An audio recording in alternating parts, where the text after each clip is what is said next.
Papagpalang araw mga kahabi. So welcome po sa ating YouTube channel. So ito na po yung ating update sa ating DIY aviary. So ito yung napaka-delikadong parte sa paggawa ng aviary. Ito yung paggawa ng roofing. Lalo na kung second floor yung ating gagawan. So hope ma-enjoy kayo sa aking update sa ating DIY aviary. Let's go, let's go! Ito na mga kahabi, yung ating preparation para sa ating roofing. So maglalagay tayo ng support na 2x2 para sa paglalagyan natin ng roofing. At lalagyan natin na ito ng C-Parlin na 2x3. So ito preparation para sa ating second floor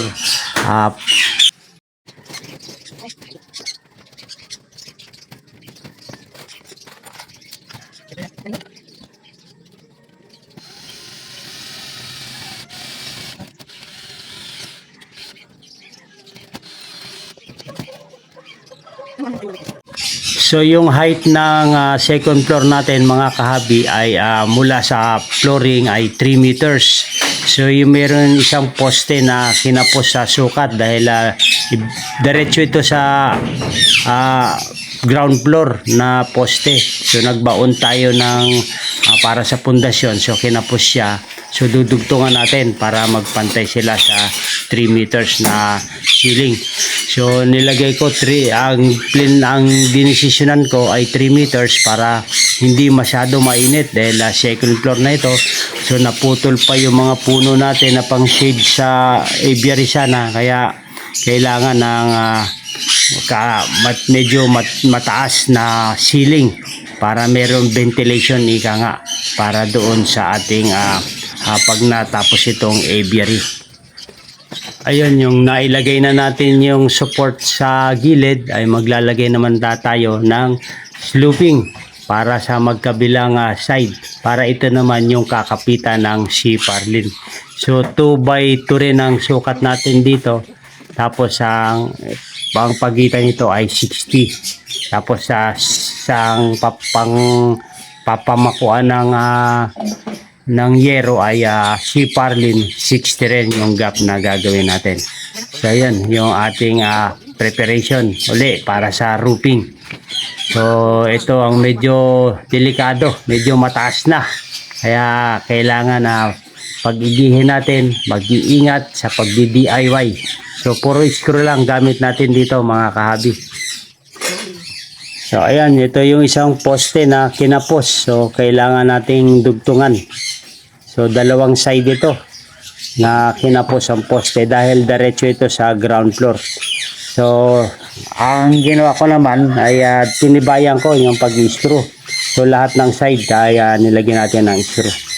So ayan na, medyo ready na yung ating pang roofing naman. So nakakapagod pala mag-DIY mga kahabi. Nananakit na rin yung aking katawan lupa. Pero ganun pa man, kailangan nating pagtibayin, pagtisan dahil ginusto natin itong project na to. So ayan mga kahabi, naka-ready na. 1, 2, 3, 4, 5, 6, 7. So sunod natin yung C-Parlin naman na pag ganun. Tapos C-Parlin. Kapagod mga kahabi. Yung mga gamit natin, nakakalat. So hapon na. So pahinga muna tayo. Ganda rito pag hapon, no? Ayan na yung hapon, maganda rito. Kulang pa tayo sa flooring. Kunti na lang naman. Dito sa side na to, tapos na. Yan na lang. Mayroon pa tayong kamote, merienda. So ayan muna kabi. Maraming salamat sa inyong panonood. Ayan mga kabi, ang ating DIY aviary. So ito 1x2, ito yung magiging frame natin sa screen na dito natin nilalagay paikot. Yan ang magiging frame natin. Ayan mga kabi, maraming salamat sa inyong panonood. Ayan o. Siguro 2 days malalagyan na natin ng roofing to. Tapos screen naman. Okay, maraming salamat sa inyong suporta mga kahabi. Okay, kinabukasan mga kahabi, tuloy tayo sa ating DIY. So, magpo-flooring muna tayo dahil dumating na yung plain sheet. So, tapusin natin itong pagpo-flooring. So, bago ko ilagay yung steel sheet ay ilagyan ko muna ng primer sa ilalim para hindi na ako magpipintura doon sa ilalim. So, babalik-tarin ko na lang siya tapos sabay ko siya i-screw. So, yun yung pamamaraan natin para mapabilis yung ating project na DIY Aviary Bird Aviary second floor. So, yun. At, ayan, ang isusunod naman natin mga kahabi ay yung C-Parlin. Yung nilalagay na sa gilid ng yero. Sa gilid na ng ceiling. Ano ba tawag nito? Yan ang pinakabit ko ngayon. Yan yung sa gilid. Yan yung pagkakabitan na ng yero. Ito mga C-Parlin na yung ating isusunod. Yan, naka-ready na sila. So, ito na medyo yung critical at medyo challenging na trabaho. Yung paglalagay ng roofing dahil mataas na talaga tong area na to. Next, ayan, mga C-Parlin naman yung ating nilalagay. So, halos kapantay lang siya ng 2x2 ko. Hindi ko na siya pinatong mga kahabi. So, ang ginawa ko sa C-Parlin ay kinat ko na lang yung hatapat ng 2x2. Tapos doon ko siya i-screw. So, sa tingin ko, mas matibay yun kaysa ipapatong ko pa yung C-Parlin sa 2x2 tapos lalagyan ko siya ng L-bracket. So, sa tingin ko, ito mas matibay itong kapamaraanan ko sa pagdudugtong ng 2x2 at saka ng C-Parlin. So lahat yan ng ginamit ko mga kahabi ay self-drilling screw lang. Wala tayong welding dito. So hope matibay naman ito at inano ko lang, sinuportan ko lang siya ng mas maraming screw para mas matibay siya.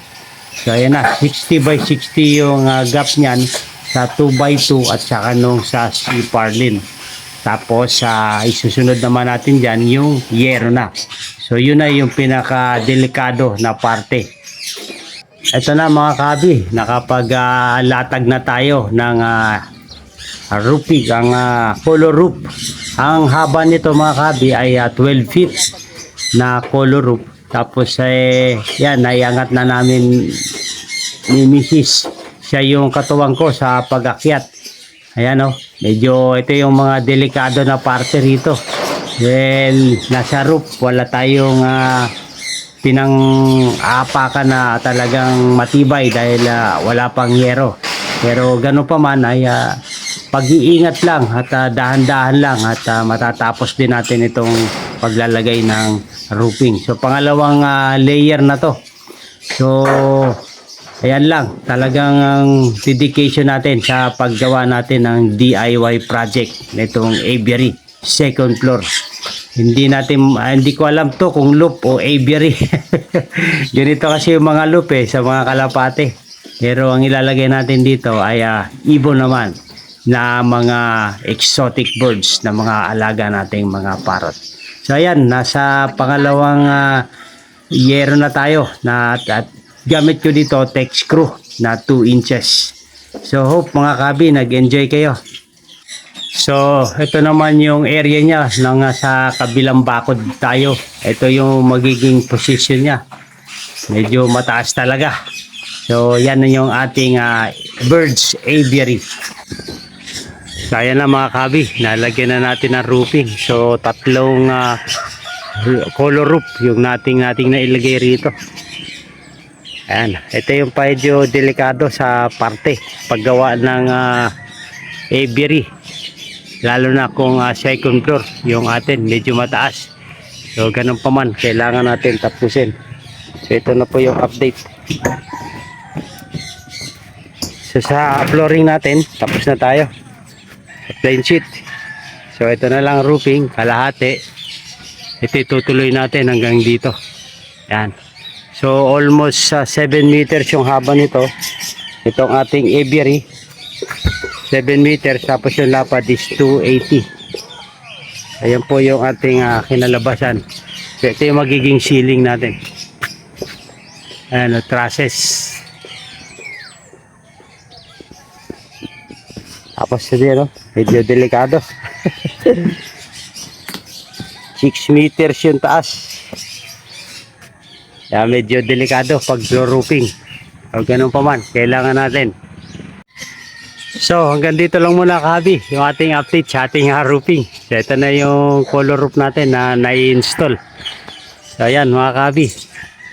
Maraming pong salamat sa inyong suporta. Hanggang dito lang muna. Maganda ang buhay pag meron tayong DIY aviary sa ating bahay. Mabuhay and God bless. Thank you for watching mga kabi.